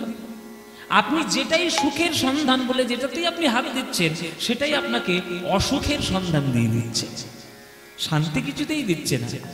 কিন্তু কারোর যদি কেউ ভাগ্যক্রমে সৌভাগ্যক্রমে কেউ যদি সৎসঙ্গে পড়ে কেউ যদি একবার গুরুর চরণ সান্নিধ্যে গিয়ে যদি কেউ একবার গৌর আর গোবিন্দের প্রেমামৃত মাধুরী পান করতে পারে, আর কি তার কখনো অশান্তি থাকতে পারে? জীবনে শুধু শান্তি শান্তি। দেখবেন যারা ভক্ত হয় তাদের কাছে এসি গাড়ি নাই, এসি বাড়িও নাই, কিছুই নাই, রাস্তার পাশে হয়তো পড়ে আছে, একটা কচু পাতা মাথায় দিয়ে হয়তো বসে আছে, কিন্তু তার মতো শান্তিতে আর কেউ থাকতে পারে না। দেখবেন এই যে গঙ্গাসাগর মেলা আসছে, কত নাগা সন্ন্যাসী উলঙ্গ সাধু, কত নাগা বাবা এসে ওই গঙ্গাসাগরে বসে থাকে। দেখবেন তারা জগতের কামনা কাঞ্চন, তারা সর্বরিপুকে তারা জয় করে তারা নাগা সন্ন্যাসী হয়ে তারা জীবনটাই অর্পণ করে দিয়েছে ঈশ্বরের সেবায়। গিয়ে তাদের জিজ্ঞাসা করুন তো, স্বামীজি বা বাবাজি বা সাধু, এই যে সাধুজি আপনি কি অশান্তিতে আছেন? তারা কোনো অশান্তিতে আছে? কোনো অশান্তি নেই। দিনরাত শুধু ঈশ্বরের সেবা করছে, ঈশ্বরের চিন্তা করছে, জগতের কল্যাণ কামনা করছে। তাদের যতটুকু তাদের যা যা করণীয় করছে, তারা দিনরাত ঈশ্বরের সেবায় করে শান্তিতেই আছে। কিন্তু আমরা সংসারের সেবায় করে শান্তিতে থাকতে পারলাম কি? পারলাম না। কিন্তু পারবেন, নিশ্চয়ই পারবেন। সংসার থেকেও শান্তি করা যায়। তাহলে বলবেন শ্রীবাসের সংসার কি শান্তিপূর্ণ ছিল না? তিনিও তো সংসারী। আপনি সবই করছেন কিন্তু গৌরাঙ্গ মহাপ্রভুকে ডাকছেন না, তাহলে আপনার সংসার কি করে শান্তি হবে? আপনি কিছুই না করে শুধু যদি গৌরাঙ্গকেই ডাকেন, দেখবেন শান্তিতে আপনার সংসার ভরে উঠবে। আর আপনি সবই করছেন অথচ রাধা গোবিন্দের প্রেম গ্রহণ করছেন না, আপনার সংসারে কখনো শান্তি আসতেই পারে না। কারণ আপনার মনেই তো শান্তি নেই, আর মনটা শান্তি দেওয়ার জন্য প্রেম ছাড়া কোনো গতি নেই, আর প্রেম উপলব্ধি করার জন্য হরিনাম ছাড়া কোনো গতি নেই, আর হরিনাম গ্রহণ করার জন্য গুরু সান্নিধ্য ছাড়া অন্য কোনো গতি নেই। সেই মহাপ্রভু হচ্ছেন জগৎগুরু, নিত্যানন্দ জগৎগুরু। তাদেরকে যখন আমরা পেয়েছি, তাদের চরণেই যদি আমরা জীবনটাকে সঁপে দিতে না পারলাম, তাহলে শান্তি কোথায় পাবো? এই যদি গৌরাঙ্গ না হইতো, তবে কেমনে হইতো কেমনে ধরিতামে দে, শ্রীরাধার মহিমা প্রেম রসসীমা জগতে জানাতো কে। কত সহজ কথা, কিন্তু কত চিরসত্য কথা পদকর্তারা লিখে দিয়ে গেছেন পদাবলিতে। যখন মহাপ্রভু আসেননি পৃথিবীতে আমাদের বাংলায়, ততদিন পর্যন্ত সারা ভারতবর্ষের মানুষ জানতো যে প্রত্যেকটি জীব ছুটে বেড়াচ্ছে চারটি জিনিস লাভ করার জন্য। কি কি? ধর্ম, অর্থ, কাম, মোক্ষ। এই চারটি জিনিস পাওয়ার জন্য দেখবেন আমাদের সবার মাথার ঘাম পায়ে ফেলতে হয়। ধর্ম, অর্থ, কাম, মোক্ষ। কিন্তু মহাপ্রভু এসে বললেন যে না, এটার থেকেও আরো বেশি দামি জিনিস হলো পঞ্চম পুরুষার্থ প্রেম। প্রেমই যদি হৃদয়ের মধ্যে তোমার তৈরি না হলো, তাহলে কি করে আর হবে? সেই প্রেম হচ্ছে আসল কথা। সেই প্রেম লাভ করতে হবে রাধা গোবিন্দের লীলা কীর্তনের মাধ্যমে, তাদেরকে স্মরণের মাধ্যমে, তাদেরকে বন্দনা করার মাধ্যমে, তবেই হবে। তাই বলছে হরি নাম হরি নাম হরি হরি বলো ভাই, হরি নাম হরি নাম হরি হরি বলো, হরি নাম হরি নাম হরি হরি বলো ভাই, হরি নাম হরি নাম হরি হরি বলো। নাম বিনা কলি যুগে না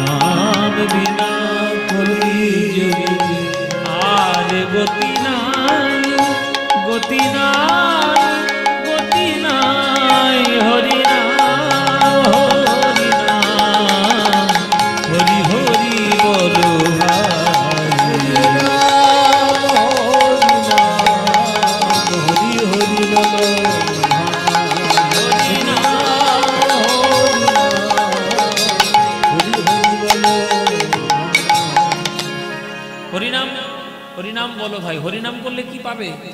এই যে মায়েরা, তোমরা যে তোমার পাগলের মতো বিকেলবেলায় কীর্তন শুনতে চলে এসছো, হরিনাম শুনতে, মাথা খারাপ হয়েছিল সব? তোমাদের মাথা খারাপ হয়েছে তো? আর ডেফিনেটলি মাথা খারাপ, 100% মাথা খারাপ হয়েছে। নইলে ঘরের কাজ ফেলে তুই আর ওই সিরিয়াল সিনেমা ফেলে তুই এখানে কেউ কীর্তন শুনতে আসে না? পাগল ছাড়া কেউ কীর্তন শোনে না, কি ঠিক কি না? মায়েরা বলছে, বাবা তুমি আমাদেরকে সরাসরি ভাবে পাগল বলে দিলে। পাগল হয়েছেন তো ভালোই তো হয়েছে। জেনে রাখবেন, পাগল ছাড়া কিছু হয় না। যে পাগল হবে সেই সব কিছু পাবে। মহাপ্রভু নামের পাগল, রামকৃষ্ণ ঠাকুর মায়ের নামে পাগল, বিবেকানন্দ জগতের কল্যাণের কাছে পাগল, লোকনাথ বাবা সেও জগতের কল্যাণের কাছে পাগল। যে পাগল না হবে সে কি করে হবে? পাগল হতে হয়। দেখবেন পাড়ার মধ্যে কোনো ছেলে মেয়ে যদি খুব ভালোবাসে একে অপরকে, লোকে বলে না পাগলের মতো ভালোবাসে। তা পাগলের মতোই তো ভালোবাসাটা চাই, নইলে পাবেন কি করে? আপনি সুস্থ স্বাভাবিক থাকলে ভগবানকে পাবেন না। কেননা যখনই আপনি ভগবানকে ডাকতে যাবেন, বিচার বুদ্ধি আপনার বাধা দেবে। কিন্তু রামকৃষ্ণ পাগলের মতো মাকে ভালোবাসে, বলে তুই দেখা দিবি নি, দেখ আমি তোর সামনে কি করি। বলে মায়ের খাড়াটা পেড়ে নিয়ে এসে নিজের মুন্ডু কাটবে বলে মায়ের সামনে উদ্ধত হয়েছে। পাগলের মতো উদ্ধত হয়েছিল বলেই ওই জগত্তারিণী মা সঙ্গে সঙ্গে রামকৃষ্ণের হাত ধরেছে। তো ওই পাগলের মতো ভালোবাসাটা না থাকলে ভগবানকে পাবো কি করে? ওই পাগলের মতো ভালোবাসা চাই। তাহলে হরিনাম শুনলে কি হবে মায়েরা? এই যে কীর্তন শুনতে এসছো, বিনা লাভের আশায় কেউ আসে নাকি? লাভ তো নিশ্চয়ই থাকবে। কি লাভ? দেখেছো কত বড় পাপী নিয়ে আমি ঘুরছি। দেখো বলে অনেক পাপ করেছি বাবা জীবনে, ওই জন্যে সেই লক্ষ্মীকান্তপুর থেকে বহরমপুরে গঙ্গার পাড়ে এসে বসেছি কীর্তন করতে, তাই না? এ বলছে পাপ ক্ষয় করবে।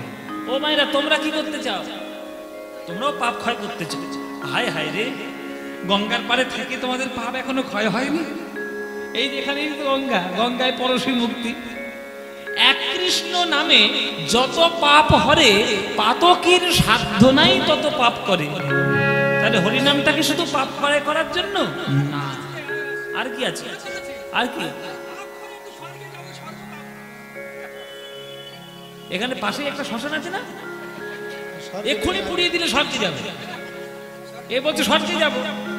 তাই কীর্তন শোনা বা কীর্তন গাওয়ার উদ্দেশ্য যদি কারোর পাপ ক্ষয় হয়, স্বর্গ পাওয়া হয়, এটা তো আসল লাভ নয়। চৈতন্য চরিতামৃত কি বলছে দেখতে হবে, শাস্ত্র কি বলছে। কেহ কহে নাম লইলে পাপ হয় ক্ষয়, কেহ কহে নাম লইলে স্বর্গ প্রাপ্তি হয়।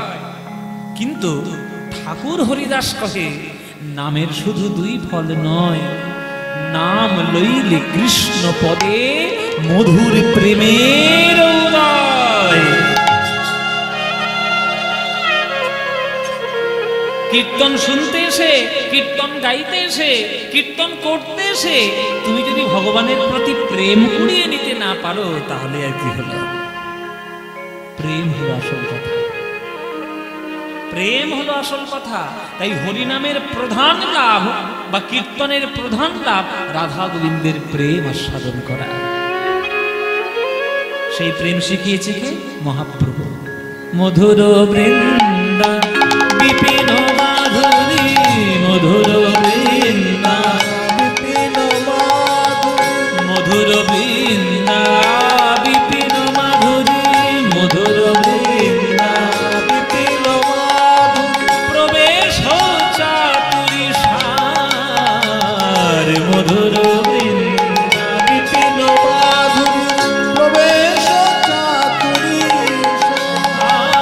বর যুবতী ভাবের ভগবতী, বর যুবতী ভাবের ভগবতী, সকতি হইত কার, সকতি হইত কার।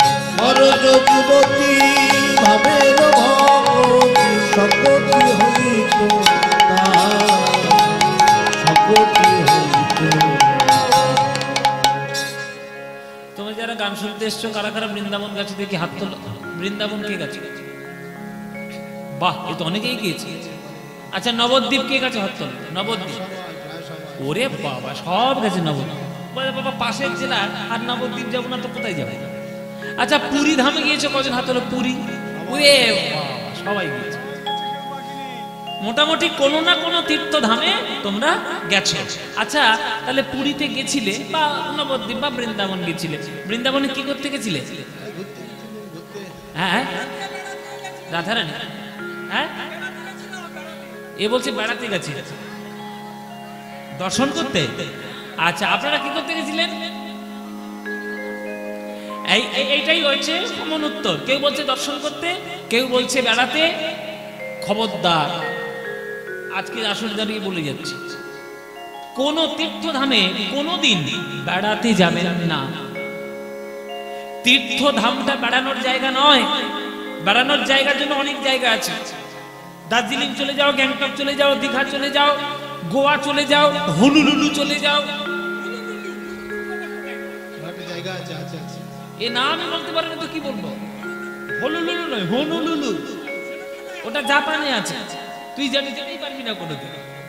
আমি আপনাদেরকে বলি, বেড়ানোর জায়গায় বেড়াতে যান, দয়া করে ভক্ত সঙ্গ ছাড়া তীর্থধামে কোনোদিন যাবেন না। কেননা অভক্তদের সঙ্গে নিয়ে তীর্থে গেলেই তারা শুধু ভালো হোটেল খুঁজবে আর গিয়ে বাথরুম খুঁজবে। এইটা এখনকার দিনে স্বভাব বাবা, বাস্তব কথা বলছি। কিন্তু তীর্থধামটা তীর্থ করতে গেছি, সেখানে হোটেল খুঁজতে গেছি না বাথরুম করতে গেছি?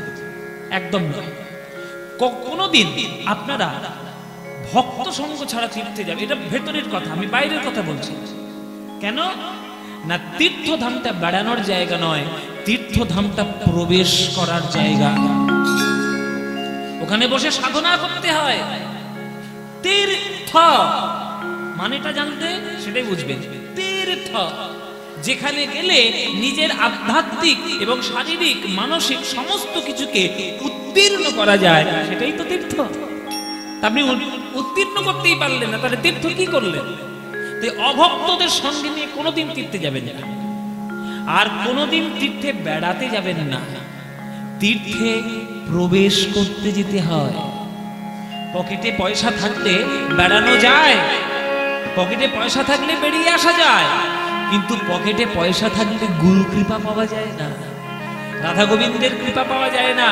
আমার পকেটে পয়সা আছে, আমি চলে গেলাম বৃন্দাবনে, আমার যাওয়া আর একজন গিয়ে সেখানে বসে গোপী অনুরাগে রাধা কৃষ্ণের ভজন করে সেখানে গোপী ভাব লাভ করে সে রাধা কৃষ্ণের প্রেম লাভ করছে, এইটা আকাশ পাতাল পার্থক্য। দেখুন পদাবলীর লাইন কি বলছে, বরজ যুবতী ভাবেরও ভকতি সকতি হইতকা, মধুর বৃন্দা বিপিন মাধুরী প্রবেশ চাতুরিষা। প্রবেশ করতে হয়, দর্শন বেড়ানো নয়। হ্যাঁ, তাই আগামীতে আপনারা যে কোনো তীর্থধামে যখন যাবেন, তখন দয়া করে অভক্তদের সঙ্গে নিয়ে যাবেন না, মনে ভক্তি নিয়ে যাবেন। আর তীর্থধামে গিয়ে সেইখানকার ভক্তি লাভ করার জন্য যাবেন, অন্য কিছু না। হ্যাঁ, তাই বরজ যুবতী ভাবের ভকতি, ভাবের ভকতি সকতি হইতকার, সকতি হইতকার। বরজ যুবতী ভাবের ভকতি সকতি হইতকার, সকতি হইতকার। গাও গাও পুণ্য গৌরাঙ্গের গুণ, গাও গাও গাও গাও পুণ্য গৌরাঙ্গের গুণ, গাও তোমরা গাও, তোমরা গাও, তোমরা গাও, তোমরা গাও, গাও গাও পুণ্য গৌরাঙ্গের গুণ, গাও গাও পুণ্য গৌরাঙ্গের, গাও গাও পুণ্য গৌরাঙ্গের গুণ। কিন্তু শর্ত একটা, সরল করিয়া মন, আগে সরল করিয়া মন, সরল করিয়া মন, সরল করিয়া। কিছু মনে করবেন না, খুব একটু কটু সত্য কথা আপনাদের বলি, কিছু মনে করবেন না। কীর্তনের আসরে এসে খুব গড়াগড়ি দিয়ে কান্নাকাটি করছে, লুটোপুটি খাচ্ছে, লোকে দেখে মনে মনে ভাবছে, বাহ খুব ভক্ত গো, খুব ভক্ত। ওমা, কীর্তন শুনে গিয়ে বাড়িতে গিয়ে পাড়া প্রতিবেশীর সঙ্গে ঝগড়া শুরু করেছে। তোর জল আমার বাড়ি এলো কেন, তোর ছেলে আমার ঘরে নোংরা ফেলেছে কেন, তোর ডালটা আমার চালে পড়লো কেন। আরে এই 3 ঘন্টা ধরে ধরে যে ভক্ত সাজার যে ভান করলে, তাহলে তুই ভক্ত সাজলে না ভণ্ড হলে? মন যদি সরল করতে না পারো তাহলে ভণ্ড ভক্ত হওয়ার কোনো মানেই হয় না। যদি মন পবিত্রতায় থাকে তাহলে তুমি যে অবস্থাতেই থাকবে সেই অবস্থাতেই ভগবান তোমায় দর্শন দেবে। জেনে রাখবে, জঙ্গলে 2 প্রকারের গাছ, একটা বাঁকা একটা সোজা। যেগুলো বাঁকা গাছ হয় সেগুলো একটাই কাজে লাগে, চিতার কাজে, জ্বলতে কাজে লাগে। আর যেগুলো সোজা গাছ হয় অনেক কাজে লাগে, আলমারি, খাট বিছানা, টেবিল, চেয়ার, নানান রকম জিনিসপত্র তৈরি করতে কাজে লাগে। তুমিও যদি সরল হতে পারো তাহলে তুমিও জগতের কল্যাণ কার্যে লাগবে। আর তুমিও যদি ওই গান শুনতে এসে ভক্তগিরি দেখাচ্ছ আর বাইরে গিয়ে মনটা এমনি জটিল ভর্তি, কার সর্বনাশ করবো কি করে, হ্যাঁ, এই যদি মনে থাকে তাহলে তোমার ওই সব ভক্ত হয়ে কোনো লাভ নেই। গাও গাও পুনো গৌরাঙ্গের গুণ, যত খুশি গাও, কোনো চিন্তা নাই, কিন্তু সরল করিয়া মন, আগে সরল করিয়া মন, ওই সরল করিয়া মন, সরল করিয়া গাও গাও পুনো গৌরাঙ্গের গুণ, সরল করিয়া মন। একবার ভেবে দেখো তো নিতাই গৌরাঙ্গের জীবনটা। এ ভব সংসারে এমন দয়াল, এ ভব সংসারে এমন দয়াল, এ ভব সংসারে এমন দয়াল, এ ভব সংসারে এমন দয়াল নাহি পাবে একজন, এ ভব সংসারে এমন দয়াল নাহি পাবে একজন, এমন দয়াল আর পাবে না, এমন দয়াল আর পাবে আমার না। নিতাই গৌরাঙ্গের মতো এমন দয়াল আর পাবে না। নিতাই গৌরাঙ্গের মতো এমন দয়াল আর পাবে তোমরা না। খুঁজে খুঁজে দেখতে পারো এমন দয়াল আর পাবে না। খুঁজে খুঁজে দেখতে পারো এমন দয়াল আর পাবে তোমরা না। বিচার করে দেখতে পারো এমন দয়াল আর পাবে না। বিচার করে দেখতে পারো এমন দয়াল আর পাবে না। তোমরা খুঁজে খুঁজে দেখতে পারো এমন দয়াল আর পাবে না। খুঁজে খুঁজে দেখতে পারো এমন দয়াল আর পাবে না। যারা হাতে ধরে পায়ে পড়ে এমন দয়াল আর পাবে না। হাতে ধরে পায়ে পড়ে এমন দয়াল আর পাবে ও না। হাতে ধরে পায়ে পড়ে হরি বল বলে, হাতে ধরে পায়ে পড়ে হরি বল বলে, হাতে ধরে পায়ে পড়ে হরি বল বলে, হাতে ধরে পায়ে পড়ে হরি বল বলে, এমন দয়াল আর পাবে না। এমন দয়াল আর পাবে না, এমন দয়াল আর পাবে না, এমন দয়াল আর পাবে না। এ ভব সংসারে এমন দয়াল আর পাবে না। মনে করো নিত্যানন্দ, তুমি রাস্তা দিয়ে হেঁটে হেঁটে যাচ্ছ, কোনো অজানা আছেন একটা লোক এসে ধুম করে মেরে চলে গেল, তুমি তাকে ছেড়ে কথা কইবে? এখনকার দিনে কেউ কয়? সে মারলো, তুমিও ঘুরিয়ে মারলে একটা চড়।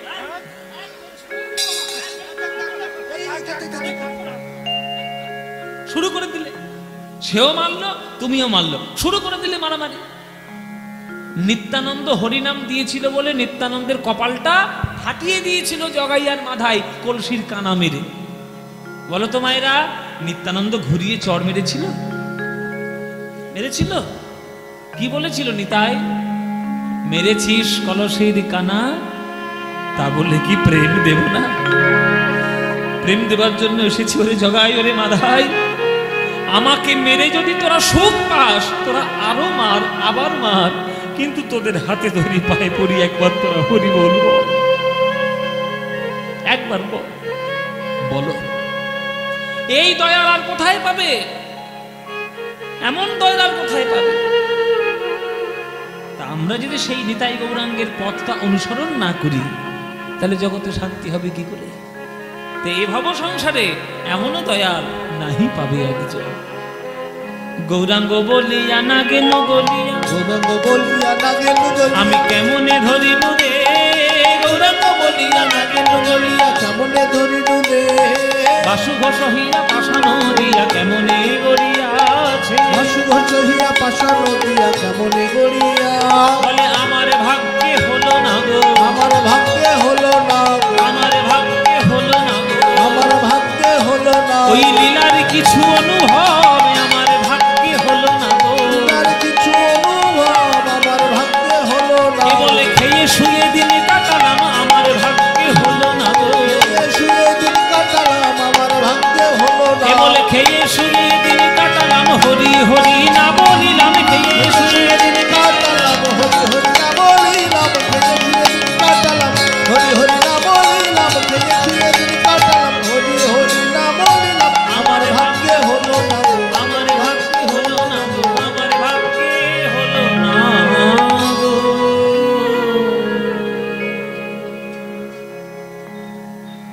বাসুদেব ঘোষ বলছে আমার ভাগ্যে হলো না।